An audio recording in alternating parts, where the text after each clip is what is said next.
récolte a été belle, partout on engrange, le blé nouveau a même déjà donné du pain. Les paysans sont aujourd'hui à l'honneur. Il est pas mal votre grain cette année, hein? Bernard, vous êtes le fils cadet de la maison, hein? Oui. Et vous voulez partir, pourquoi? Je voudrais aller travailler dans une usine. Vous ne voulez pas travailler la terre comme votre père? Ah non, c'est pas assez rentable. L'exode affecte surtout les campagnes où vit près de la moitié de la population active. Les jeunes s'en vont. En 40 ans, l'équivalent de 3 générations, 50% des agriculteurs ont disparu, parfois plus. La révolution agraire est passée par là, bouleversant les hommes et les paysages. Il y a 50 ans, on pouvait s'installer n'importe où. On faisait un petit peu mieux que son père, on survivait. Puis, il a fallu importer dans l'agriculture des rapports marchands comparables au monde industriel. Un agriculteur qui, en 1960, nourrissait 4 habitants, en nourrit à peu près 30 en 1990.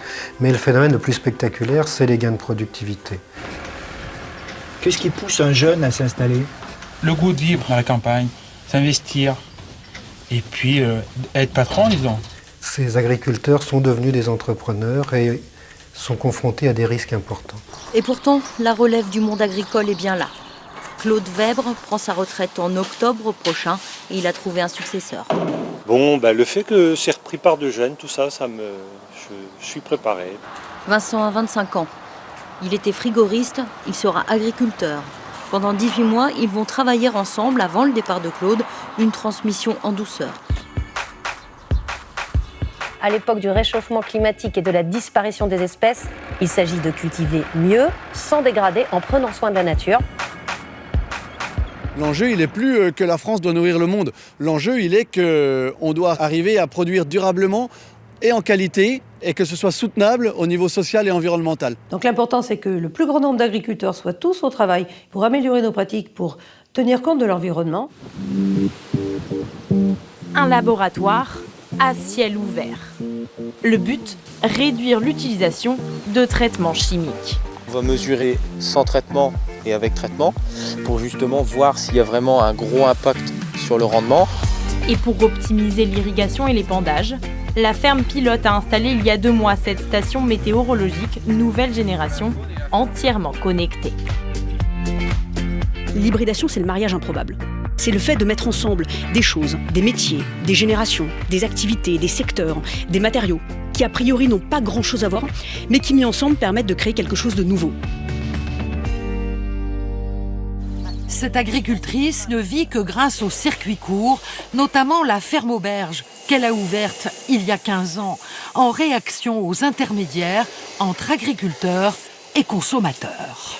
Ils prennent une marge sur notre production et du coup, cette partie-là, je voulais que nous revienne à nous, pas aux intermédiaires. Cette agricultrice a dû également développer une compétence complémentaire, commerçante. 150 €, merci. C'est intéressant, cette transposition de compétences d'un univers professionnel à un autre, et donc cette hybridation de compétences qui fait que, progressivement, tous les métiers sont peut-être en train d'être réinventés. Ah, mon Dieu! Virginie élève des vaches laitières.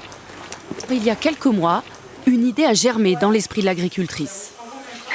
C'est parti un peu d'une blague en se disant il n'y a qu'à en mettre dans le savon pour faire des savons au lait de vache. Porter le lait de la traite de ce matin. Du savon que Virginie vient fabriquer ici, dans le laboratoire du lycée agricole de Saint-Flour.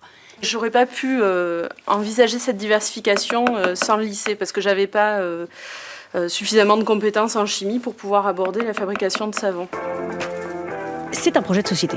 Assumons le fait d'être curieux et d'être sans cesse en train de chercher de nouvelles hybridations.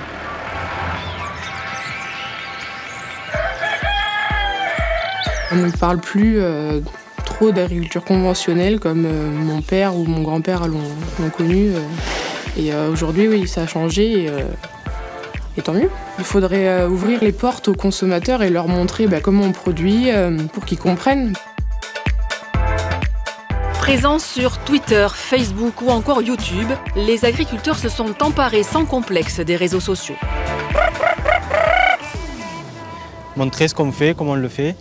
Là, en l'occurrence, on verra que les brebis ne sont pas enfermées entre 4 murs. Je trouve que c'est bien de montrer que c'est vraiment nos fermes, que c'est encore des fermes à taille humaine, que c'est des fermes familiales, puis qu'on aime nos animaux, notre environnement et qu'on fait tout pour pouvoir continuer ici.